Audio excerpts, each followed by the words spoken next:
பழைய சிறுவாங்கூர் கிராம மக்களின் கோரிக்கையை ஏற்று தற்காலிக கால்நடை மருத்துவமனையை துவக்கி வைத்த சட்டமன்ற உறுப்பினர் வசந்தம் கார்த்திகேயன். கள்ளக்குறிச்சி மாவட்டம் ரிஷிவந்தியம் தொகுதிக்குட்பட்ட பழைய சிறுவாங்கூர் கிராம மக்கள் 500க்கும் மேற்பட்ட பல்வேறு விதமான கால்நடைகளை வளர்த்து வருகின்றனர். இந்த கால்நடைகளை பராமரிப்பதில் கடும் சிரமப்பட்டு வருவதாகவும், அடிக்கடி நோய் தொற்று ஏற்பட்டு மாடு மற்றும் ஆடு உள்ளிட்ட கால்நடைகள் உயிரிழந்து வருவதாக ரிஷிவந்தியம் சட்டமன்ற உறுப்பினர் வசந்தம் கார்த்திகேயனிடம் கிராம மக்கள் சார்பில் கோரிக்கை வைத்தனர். அவர்களின் கோரிக்கையை ஏற்று தற்காலிகமாக பழைய கட்டிடத்தில் கால்நடை மருத்துவமனையில் ரிப்பன் வெட்டி துவக்கி வைத்தார். இதன் பிறகு நிதி ஒதுக்கீடு செய்து புதிய கால்நடை மருத்துவமனை கட்டித்தரப்படும் எனவும் கிராம மக்களிடம் உறுதியளித்தார். இந்த நிகழ்ச்சியில் ஒன்றிய கழக செயலாளர் பெருமாள், பாரதிதாசன், துரைமுருகன், மாவட்ட கழக துணை செயலாளர் அண்ணாதுரை, கால்நடைத்துறை அதிகாரிகள், பொதுமக்கள், கழக நிர்வாகிகள் கலந்து கொண்டனர்.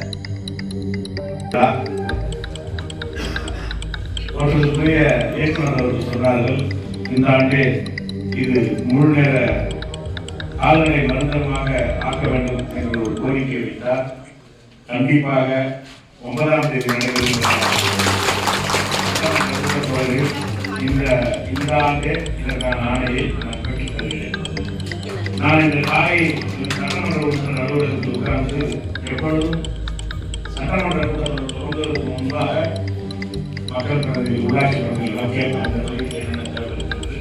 இன்றைய தினம் அப்படி ஒரு குறிப்பெடுத்து வரும்போது நான் என்னுடைய ஒன்றிய செயலாளர் சொன்னேன், உங்கள் பகுதியில் ஒன்றும் கோரிக்கையே இல்லையா என்று கேட்டபொழுது அவர் சொல்கிறேன் என்று சொன்னார். இந்த கோரிக்கை அவர் பகுதியில் உள்ளதுதான். ஆகவே இது அவர் பட்டியலில் இருந்து இந்த ஆண்டு நாங்கள் பெற்றுத் தருகின்றோம். அதே போல் அதற்கான கட்டணத்தை பெற்றுத் தருவதற்கு தயாராக இருக்கின்றோம். அறுவை செய்வது இயக்குனர் சொன்னது போல் இதெல்லாம் தேடி கேட்டதெல்லாம் உண்மைதான். நான் வர முடியாத காரணம் எனக்கு 2 விஷயம். ஒன்று சென்னையில் ஏற்பட்ட திருவள்ளம், இன்னொன்று தூத்துக்குடியில் ஏற்பட்ட புயல் சேதம். இந்த 2க்கும் என்னை இன்சார்ஜா முதலமைச்சர் அவர்கள் ஆணையிட்டிருந்தால் முதலிலே அங்கே இருந்து பணியாற்ற வேண்டிய கட்டாயம் என்ற காரணத்தினால் கடந்த 20 நாட்களாக நான் அங்குதான் இருக்கிறேன். ஆகவே என்னை விட இதில் அவர்கள் கொஞ்சம் அக்கறை எடுத்துக்கொண்டு இது வேகமாக வேண்டும், மக்கள் பயன்பாட்டுக்கு கொண்டு வர வேண்டும் என்று நினைத்தார்கள். அதற்கு தொகுதி மக்களின் சார்பாக என் நெஞ்சார்ந்த நன்றியை மீண்டும் ஒருவரை சொல்லிக்கொள்ள கடமைப்பட்டுள்ளேன். அதே போல் அந்த மாலை நேரம் வருவதையும் சில விஷயங்கள் இருந்தாலும் அது மாலை நேரத்தில் வந்தோட காலையில வந்தால் விவசாயிகளுக்கு அது வசதியாக இருக்கும். அது சட்டத்தில் முழுமையாக எங்களால் சொல்லக்கூடியவரான ஒரு எக்ஸாம்பிள் வேணா சொல்லலாம். ஒரு பேருந்துல பஸ்ல சார் லைட்டா கொஞ்சம் பின்னாடி வருங்க சார். Okay sir. நம்ம லேடிஸ் இன்னொருத்தங்க கூப்பிடுங்க. அடுத்தது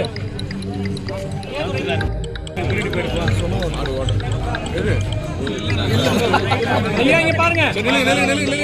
இல்லைங்க அப்படியே பின்னாடி வந்து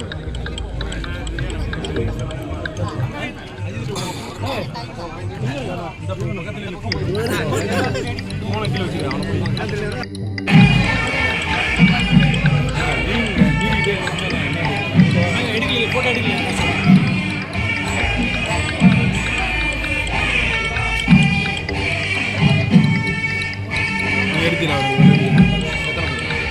வீடியோ